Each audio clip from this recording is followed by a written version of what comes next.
ನೋಡಪ್ಪ, ಡಾಲರು ಬಿದ್ದೋಯ್ತು. Dollar has fallen. Okay, dollar has raised. Rupee has fallen. So it affects every common man. Everything to be imported, everything to be exported, everything is been affected common man. I don't know the policies of the central government.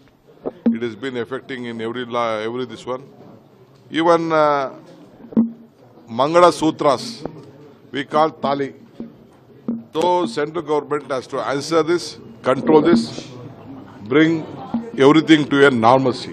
This is our demand. Kannada ನಾನು ನಮ್ಮ ನಾಗರಿಕರಿಗೆ ಕರ್ನಾಟಕದ ಮಹಾಜನತೆಗೆ ಹೇಳಿದು ಇವತ್ತು ಚಿನ್ನ ಬೆಲೆ ಯಾವ ರೀತಿ ಆಗ್ತಾ ಇದೆ, ತಾಲಿ ಕೂಡ ಕಟ್ಟಲಿಕ್ಕೆ ಆಗ್ತಾ ಇಲ್ಲ. ಇನ್ನು ಮುಂದಕ್ಕೆ ಹೆಣ್ಮಕ್ಳಿಗೆ ಮದುವೆ ಆಗೋರಿಗೆ ಅರ್ಶಿನ ಕಂಬು ಕಟ್ಟಬೇಕು, ಆ ಪರಿಸ್ಥಿತಿ ಇವತ್ತು ಬಂದಿದೆ.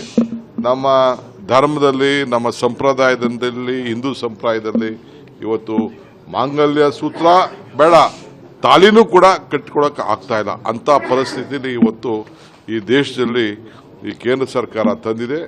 ಕಾಂಗ್ರೆಸ್ ಇದ್ದಾಗ ಎಷ್ಟಿತ್ತು, ಈಗ ಎಷ್ಟಾಗಿದೆ ಅನ್ನೋದಕ್ಕೆ ನೀವು ದಿನ ಟಿವಿ ನೋಡಿದ್ರೆ ನಿಮ್ಗೆಲ್ಲ ಕೂಡ ಅರ್ಥ ಆಗ್ತದೆ.